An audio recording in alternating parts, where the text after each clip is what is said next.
Good morning. Happy Labor Day, everybody. Happy Labor Day. It's a holiday. Yay. So, Kim Spillers. I'm Frank Spillers. And this is Cece, our Wooka Raccoon. With Rural Community Solutions Live Stream TV. We're welcoming you here. We're glad you're here and joining us.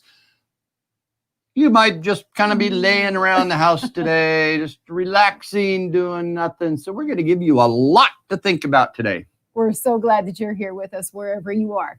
Cece is our Wooka Raccoon. She helps us welcome, understand, comfort, and appreciate ourselves and others. And so she joins us at the beginning of each broadcast, and then she comes to just sit and watch. She is our mascot, and she says good morning to you as well. So you tried to say UWCA. I did. I started that way. Yeah. Awuka. Yeah, something like that. Awuka. But it's Wooka. WUCA. So it's okay. That's okay. We got there. That's right.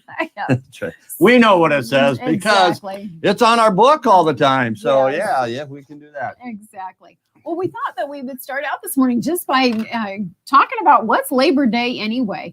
Other than it's kind of the official end of summer and people plan picnics and all kinds of fun stuff, family gatherings and celebrations, we thought we would just kind of review what Labor Day is all about. So Labor Day is the first Monday of September. It was created for the labor movement way back in the day. It's dedicated to the social and economic achievement of our American workers. The annual national tribute, it recognizes all of the contributions that workers have made for the strengths and prosperity and well-being of our country. Pretty cool stuff. Now, here's some fun facts. We thought these would be kind of fun to toss into. Oregon was actually the first state on February 21st of 1887 to celebrate the American worker.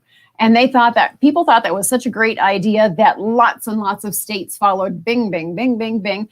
And Congress finally said, holy cow, this is really something that we need to recognize. So President Grover Cleveland on June 28th of 1894 signed a congressional act and legislated that the first Monday of September was going to be known as Labor Day. And then we had the way that the holiday unfolded is that people had parades and they had speeches and they had picnics and festivals, all kinds of different ways in their local communities to celebrate the contributions of their local workers and labor unions across the country. Just everything that everyone had done collectively to get the United States up and going and prospering and moving in a forward direction to help everybody prosper and economically persevere. So we celebrate you workers, all of us workers together. The phrase right now is we're in this together, and that is very true. But today we especially step back and we recognize the people who founded the country, who moved us to this position, and all of the people, all of us working together now who are moving us forward in all kinds of new directions that we just can't even hardly fathom right now. So thank you to all of the workers. We celebrate you today on this Labor Day for all of your hard work and energy to improve the United States. Hope you have a fabulous Labor Day and do get to relax and just kind of hang out, celebrate you.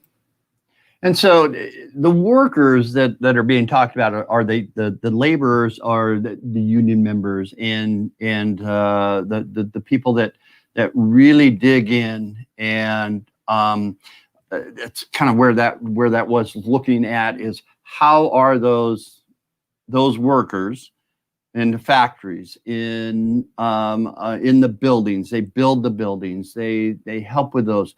How do we support them and how do we honor them by doing this?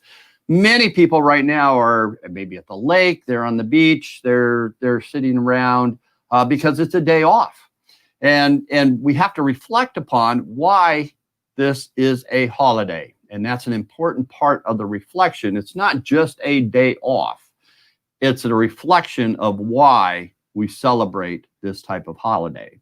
And that should be every holiday that you do. It's just not a day off from work. In fact, we're going to be talking about if you look forward to the day off of work, more than you look forward to your work, you have some work to do. Right? We're going to be talking about the purpose and what can you do with your purpose by saying, okay, what can you do? What do you want to do? How are we going to get there? What's going to be happening? And I'm trying to do 5 things at once here. So we're just going to be a little bit different today. And let me get to this. It's okay. I threw something at him right before, so it's okay. This is live TV, and we just do it ourselves. So we appreciate you bearing with us as we get to the message about Entrepreneurship Month. So remember about our 4 pillars. Just let me review the 4 pillars that we have. 4 pillars of rural community prosperity. In other words, what's going to make your community prosperity, specifically in the rural areas. Now, as you look at that, we have gone through, this is our 6th week of Rural Community Solutions TV live. We've been on here live every Monday through Friday at 11:30 a.m. Central Daylight Time for 6 weeks. Well, 5 weeks, starting our 6th. Yes, today. If you're getting technical. And I know you're out there getting technical. Anyway, so we have these 4 pillars that we help rural communities build so they can have a prosperous community. And this is the new version, the new economic development activities that your rural community needs to do. We have to basically throw away the old way of recruiting businesses and embrace the new way of recruiting people. Because people choose where they want to live these days. People are not finding a job and moving to where the job is. They're finding a place to live and moving to where they want to live, and then finding a job or bringing their work with them, whether it's a teleworkforce, whether it's a home-based business, whether it's an entrepreneur and they're going to open up a building, a storefront in your community.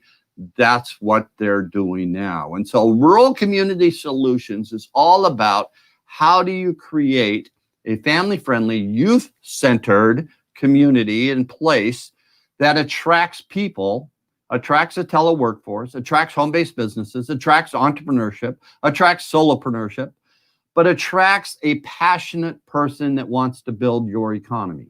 Now, if you're a community leader, or if you don't think you're a community leader, but you are what we call a spark plug. The spark plug is a person that has this passion, and they have a passion for building the community. You could have lived there in that community all your life and not really been a leader, so to speak, or you could have moved there 6 months ago and you love that community so much that you want to help.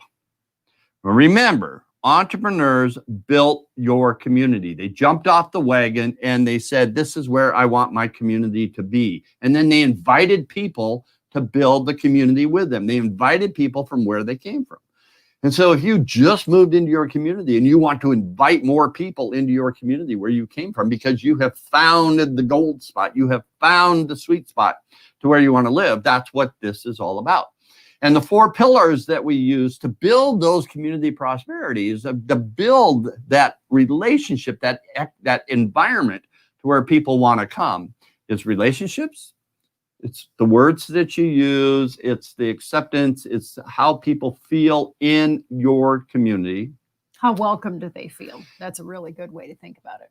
And do they have a sense of belonging in your community? The engagement for the engagement pillar is, do they see themselves in your community as having a place that they can express their opinion without judgment? An opinion about any issue, an opinion about how we build, and an opinion about their welcome. In other words, they'll go to a meeting, they'll voice their opinion, and their opinion is welcomed and even considered and not just discounted because you're not from around here. or your grandparents aren't buried in our cemetery.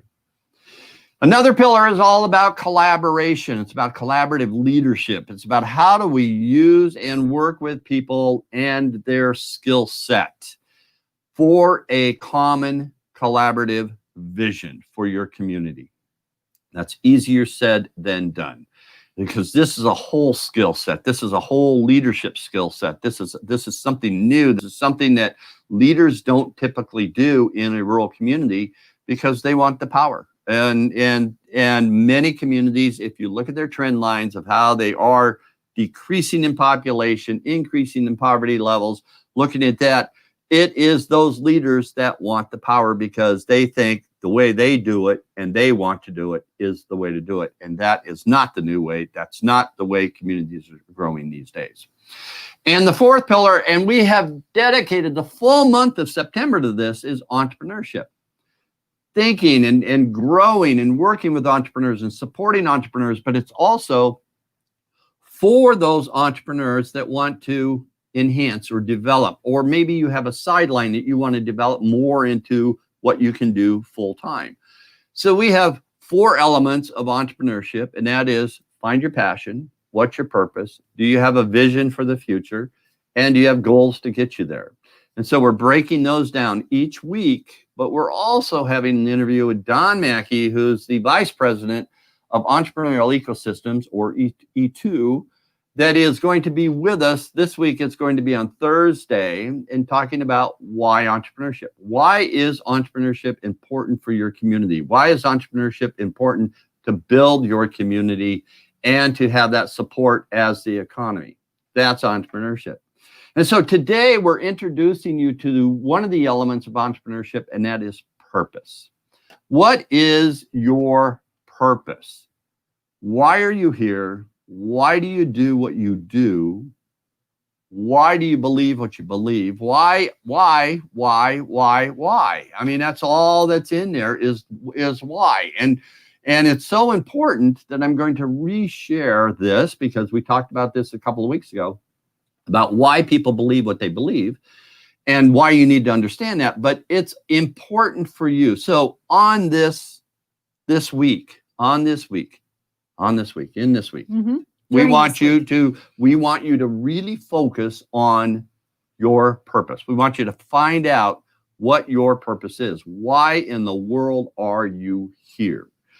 And that is finding that why. Because if you are in business, or if you want to be an entrepreneur, or if you want to really find your passion and develop your passion and go with what you want to do, that's finding your why. Because people will buy your why more than they will your what and your how. So your what and your how is going to be on your website. What are you? How do you do it? All right? That's on your website. Your why needs to be the emotion written into that. Your why needs to be the emotion that drives you. What is that? Because that emotion then hits with another person's emotion. All right? Think about Apple Computer. And Simon Sinek always gives this example in his book, with Start With Whys, where we got this, is that he talks about Apple Computer, and he talks about they figured out their why. They don't just build a computer. It's, they happen to build a computer. But their why is deeper. Their why considers their customer. Their why considers what the computer will do, and why the customer will use the computer that they use. Right? That's the why. It's digging deep into your emotion, so that when you talk to people know your why. They can feel your emotion. And then that triggers their limbic brain. That triggers not their rational thinking, because rationally, how many items have you bought with a rational thought?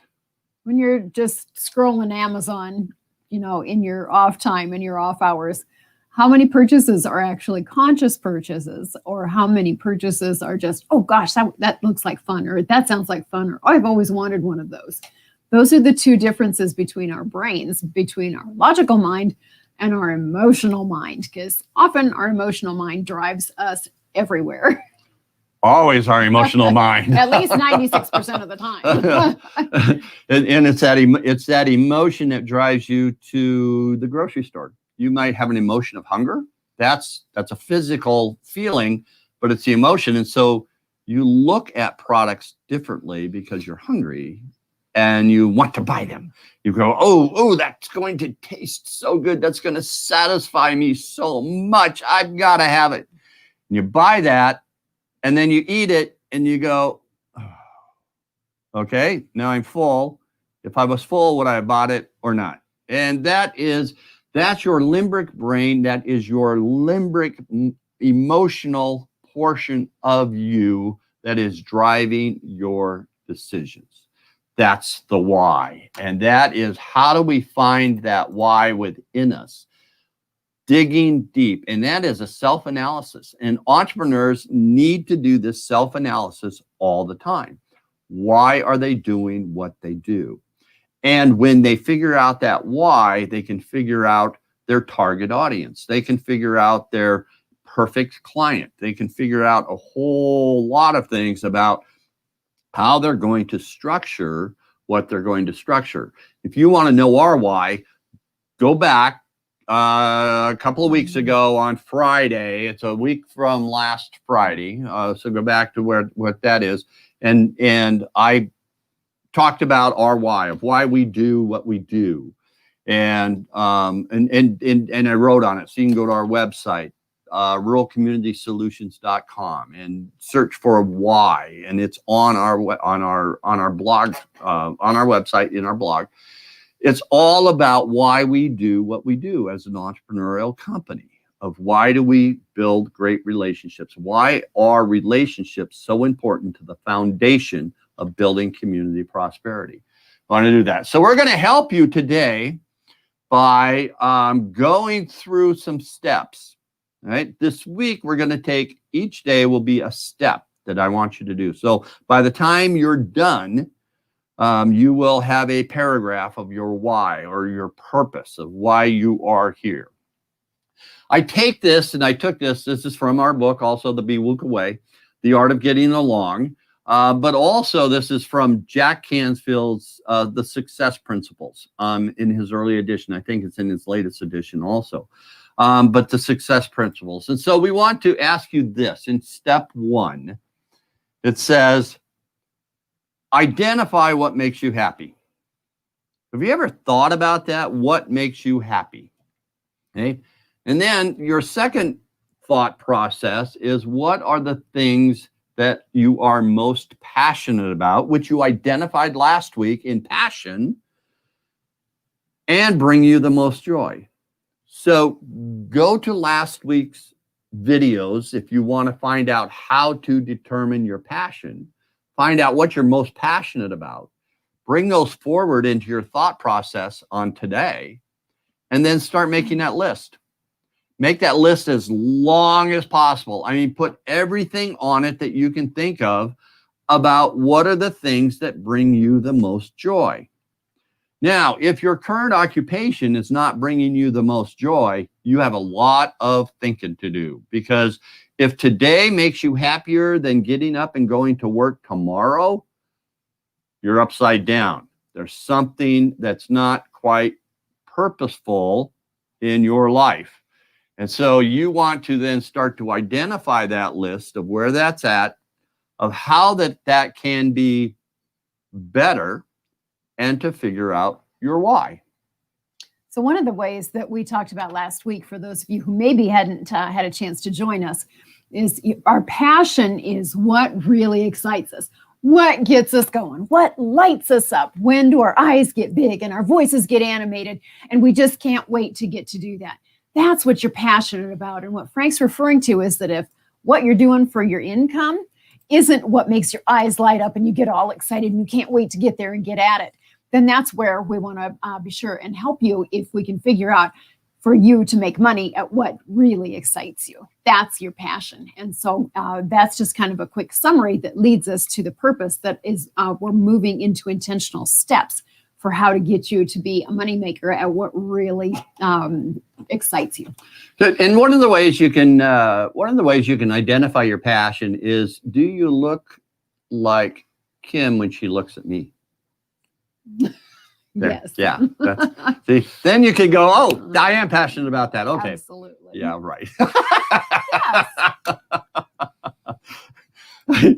Then more questions. Moving on. Some more questions that you want to ask yourself in this step one. Now we're still on step one. Okay, is when are the times you have felt the most joy? All right. So we went here. What makes you the most happy? All right. And what brings you the most joy? But when are the times that you felt the most joy? Right? And then think on all the various experiences in your life and what has touched your heart deeply. These are the steps. So you want to identify what makes you happy. What are the things that you're most passionate about and bring you the most joy? And make that list. Just create that list. So get yourself a pad of paper and just start writing down. Also, then, when are the times you're most joyful? What times are those? What are you doing? What if you have identified what brings you the most joy? What are the times? What are you doing with those? I mean, those are the types of things that makes that connection, right? And then think all the experiences in your life that have brought you the most joy, and then what has touched your heart deeply. All of these, remember, are emotions. They are emotionally driven. That's going to bring you to find out that why. How do you discover the why? Because it's all driven with emotion. Okay? And so this is what I'm challenging you to do this week, is to contemplate on these issues. So today, as you're just walking around or sitting on the beach or doing whatever you need to do, ask yourself those questions. What brings me the most joy? What am I doing when I'm most joyful? What experiences bring me joy? What drives those emotions? And start to make those lists. Make that list as long as possible. And then when we come back tomorrow, we'll go to step 2. Because by the time Friday rolls around, you will have that all put together, and you will have your why. You will have what your purpose is, and you'll have a purpose statement. Now, the importance of a purpose statement, the end result is time management. Do you always have enough time to do what you want to do? Or do you run out of time doing things you have to do that you can't get to the things you want to do? That's time management. How this is a time management tool is that when people ask you to do certain things, but it doesn't fit your purpose statement, you can say, I'm sorry, I just don't have the capacity to fulfill that right now. Because you are busy working on things that fulfill your purpose, that are aligned with your purpose, that you don't have time to go off to someplace else and do those things for other people, because that is according to their purpose. They want you to work for them. They want you to do what they want you to do for their benefit. You want to control that. You want to put that into your life. You want your life to be purposeful, and you want your steps to get you there that are purposefully driven. Purposefully driven. We want you to be happy in what you do. And that's the reason that we're taking you through this step and dedicating so much time this month to entrepreneurship. With what's happening in the world with the pandemic and all of the opportunities that have shifted, our work has shifted. You may be laid off and you don't see a future. So this month could be absolutely a change month for you. You may be able to find something new as the old fades into the past and the new is yet to present itself. maybe you have some absolutely incredible idea that is going to change the world. And we want to help you get there. If that is an idea that you have that's just been kind of bubbling around and you're not sure what to do with it, we want to help you figure out whether or not that can really light you up and bring you great success for yourself, your family, your friends, and your community and the world. And so that purpose then becomes a driving force within your life. Why are you here? What has brought you to this point? Why do you even exist? I mean, have you, it's the philosophical question that people put in the back of their head of, why do you exist? Why are you here? Why do you have the kids you have? Why do you have the family you have? Why do you have the mate you have? All those things of why, you need to answer why you do what you do first. Because once you start to answer that why and find out your purpose, your life starts to click. It starts to go better because you understand what you're doing. You understand you can look forward to it. You can fulfill your passions. You can fulfill that purpose. And your purpose then connects with other people's purpose. We're not here alone. We are here with other people, and other people have that purpose. So you have to find other people that connect with your purpose, and you have to connect with other people's purpose also. And so that's where the purpose statement comes in, because that purpose then defines your circumstances. And if you remember our formula, C plus A equals R, or CAR, circumstances plus your actions equal your results. So finding your circumstances, understanding your circumstances, and knowing your purpose create your circumstances, but finding your purpose is an action that creates your results that create the circumstances that you're in. And so this formula keeps going around and around and around. Every action you take gets a result, but it defines your circumstance. And I just want to share at the end of this, first of all, thank you for joining us today. I hope you have a great Labor Day, and you're getting out of today what you need to get out of today. But George Bernard Shaw said it this way: people are always blaming their circumstances for what they are. Right? In other words, they look at their circumstances and they say, if it wasn't for these circumstances, I wouldn't be in this mess. Or if only this, or if only that.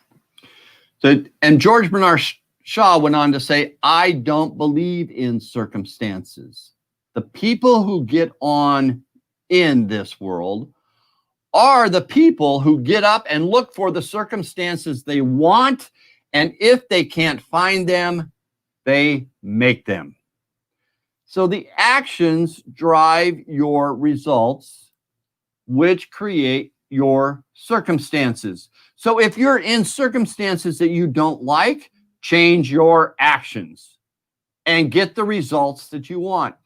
Don't use COVID as an excuse. Don't use quarantining as an excuse.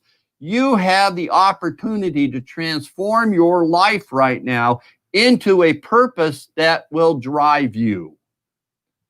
So find those circumstances that you want, create the circumstances that you want through the actions you take to get the results that you need to have.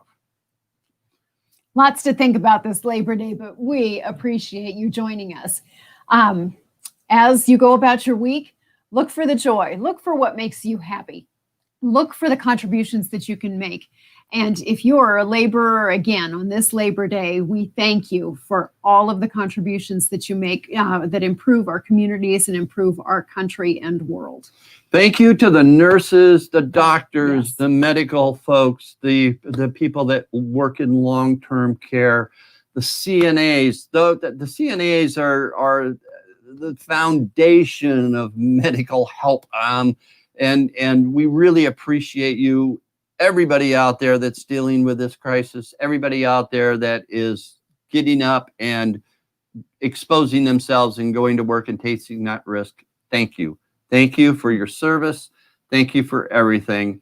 Thank you for the labor that you put in, and just thank you for what you do. Even though it feels like you might not be appreciated, know that we appreciate you, and you are appreciated more than you possibly hear. So thank you very much. We appreciate you as our Rural Community Solutions live stream audience. Come on back Monday through Friday, 11:30 a.m. Central Daylight Time for more knowledge.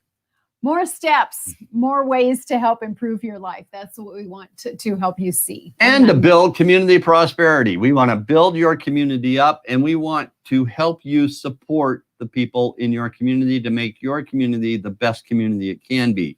Have a purpose for your community. Have a purpose for you. That's what we're all about. I'm Frank Spillers. And I'm Kim Spillers. And Cece says, Happy Labor Day. Thanks for joining us. Take care, everyone. See you tomorrow. Bye.